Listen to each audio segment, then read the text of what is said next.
मैं आपका mentor AK Singh और आज फिर हम अपने BLIS 103 उत्तराखंड ओपन यूनिवर्सिटी को देखेंगे। और उत्तराखंड ओपन यूनिवर्सिटी का जो लास्ट टॉपिक है यानी कि Z39 आपका 50 प्रोटोकॉल, तो इसे हम पढ़ेंगे और ये लास्ट टॉपिक है। और इसके बाद आपका यानी कि बुक कंप्लीट हो जाएगी। चलिए तो शुरू करते हैं। सबसे पहले क्या करना है, वीडियो को लाइक करना है, चैनल को सब्सक्राइब करना है, वीडियो को ज़्यादा से शेयर करना है, टेलीग्राम ग्रुप को ज्वाइन करके रखना है जिससे आपको इंपॉर्टेंट इन्फॉर्मेशन मिलती रहे। तो यानी कि आपका आ रहा है यूनिट नंबर 4, लेसन नंबर आपका 12 और आपका आ रहा है Z39.50 प्रोटोकॉल। अब ये क्या है, यानी कि आपकी सहकारी सूची संबंधित कई इकाइयों में अपने कहीं ना कहीं जो चीज़ें हैं सहकारी और कहीं ना कहीं केंद्रीकृत सूचीकरण का एक संस्थान द्वारा सूचीकरण का अन्य ग्रंथालयों को सूचीकरण को रिकॉर्ड उपलब्ध कराया जाता है। यानी कि एक तरह से आपको क्या है भाई, मेरा रिकॉर्ड और आपका रिकॉर्ड क्या है, यानी कि मैं आपको रिकॉर्ड उपलब्ध करा रहा हूँ या आप मेरे को रिकॉर्ड उपलब्ध करा रहे, तो उसमें कहीं ना कहीं क्या होना चाहिए, एक स्टैंडर्ड होना चाहिए। क्या होना चाहिए, एक स्टैंडर्ड होना चाहिए। और आरंभ में कहीं ना कहीं रिकॉर्ड का पत्र के रूप में या बाद में कंप्यूटर के रूप में आगमन के अनुसार, जैसे आपका क्या है मार्क है, मार्क, ठीक है, मार्क में उपलब्ध कराया जाने लगा। और मार्क से पहले कहीं ना कहीं चीज़ों को क्या करा जाता था, आपके स्टैंडर्ड्स रखे गए थे। यानी कि स्टैंडर्ड्स रखे गए थे जिसमें कहीं ना कहीं किसी भी ग्रंथ की उपलब्धता की जानकारी और उसकी संघ सूची की सहायता लेनी पड़ती थी और परिस्थिति को संघ सूची के अनुसार उपलब्ध नहीं कराया जा सकता था। तो इसलिए कहीं ना कहीं स्टैंडर्ड्स बनाए गए। क्या बनाए गए, स्टैंडर्ड्स बनाए गए। और स्टैंडर्ड्स में क्या हुआ, कहीं ना कहीं आपकी जो एप्लीकेशन यानी कि सर्विस और जो डेफिनेशन थी और प्रोटोकॉल स्पेसिफिकेशन थी, यानी शीर्षकों के आधार पर, तो उसी चीज़ को लेके चला कर यानी कि लेके चला गया। क्या करा गया, लेके चला गया।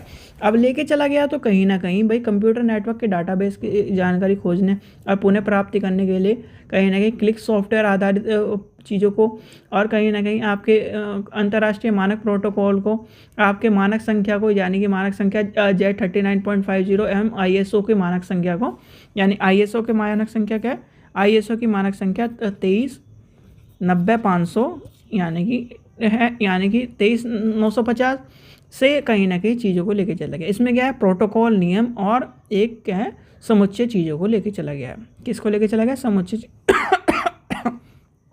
चीज़ों को लेके चला गया। अब इसकी क्या है, उपयोगिता।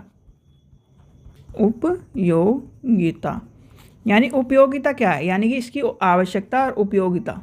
अगर आपसे पूछने लगे कोई आवश्यकता और उपयोगिता क्वेश्चन भी यही आएगा, इसका आवश्यकता और उपयोगिता का ध्यान रखना। तो इसमें क्या है, नकल, यानी कि नकल सूचीकरण। भाई कॉपी क्या है, कॉपी कैटलॉगिंग, ठीक है।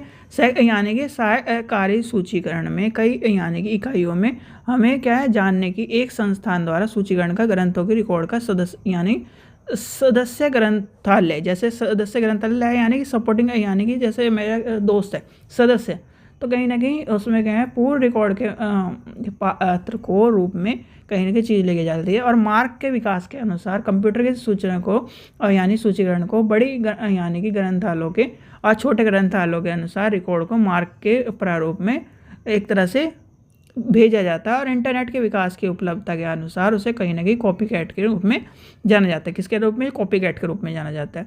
फिर आपका आ जाता है इंटर लाइब्रेरी लोन की, यानी कि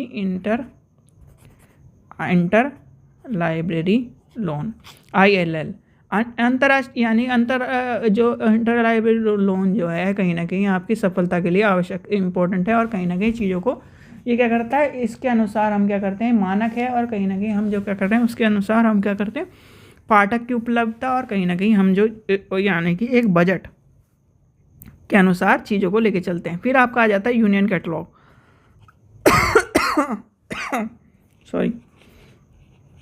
यूनियन कैटलॉग। अब यूनियन कैटलॉग क्या है, इस प्रोटोकॉल में कहीं ना कहीं सहायता के विभिन्न क्या है, संरचनाओं के ग्रंथालय के जो स्वचालन सॉफ्टवेयर है और जो कहीं ना कहीं ग्रंथ की आलय की परख जो उपकरण जानकारी है और उसकी आसानी से एकत्र करी जा सकती है और संघ सूची का निर्माण करा जा सकता है। क्या करा जा सकता है, निर्माण करा जा सकता है। फिर आता है development of library automation software. क्या आ जाता है, लास्ट आपका आ जाता है development of development of library automation software. ठीक है, इसके अंतर्गत आपको चीज़ें मिलती हैं, यानी कि प्रोटोकॉल के निर्देश के अनुसार लागू करने वाले सॉफ्टवेयर को विक्रेता और कहीं ना कहीं एक Z39.50 के प्रणाली को अपनाने का सहायता से चीज़ों को लेके चला जाता है। ठीक है, अब इसके मॉडल्स के अंतर्गत आते हैं, यानी कि इसके मॉडल आपको देखने के लिए मिलते हैं। मॉडल्स में कहीं ना कहीं आपके सबसे पहले आ जाता है यानी कि ओरिजिनल सिस्टम।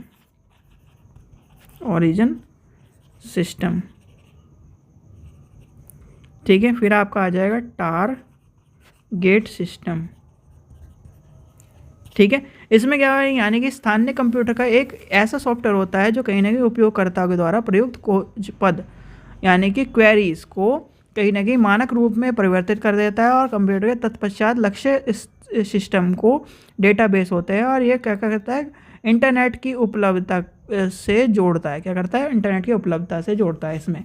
ठीक है, दूसरे में क्या है, दूरसंचार कंप्यूटर का एक सॉफ्टवेयर होता है कहीं ना कहीं जो डाटाबेस को पढ़ने और खोजने की क्षमता को यानी कि रखता है। क्या करता है, खोजने और क्या है, उसकी क्षमताओं को रखने का, यानी कि खोजना और उसकी पढ़ने का काम करता है। ठीक है, इस चीज़ के अनुसार चलता है। अब इसकी जो चीज़ें हैं, यानी कि इसके आधुनिकरण का प्रयास, यानी कि इसका आधुनिकरण का प्रयास की बात लेके चलें तो आधुनिकरण के प्रयास की बात लेके चलें, या फिर आपसे कोई पूछने लगे कि ये प्रोटोकॉल, यानी कि आपका प्रोटोकॉल इससे जुड़ा कई मिथ यानी जो हैं वो क्या है, इसमें क्या है, कॉमन जो लैंग्वेज है और जो डाटाबेस है, खोजने प्रयोग करने वाली प्रयोग में लाई जाने वाली चीज़ें और उसकी चीज़ें, यानी कि उसका इंटरफेस क्या है, हैवी हो जाएगा। दूरसंचार निर्माण के प्रोटोकॉल और इसके जो Z39 के प्रोटोकॉल है, दूरसंचार के प्रोटोकॉल के कार्य करता है। तो ये सब चीज़ें आपको देखने को मिलेगी। फिर आपका आ जाएगा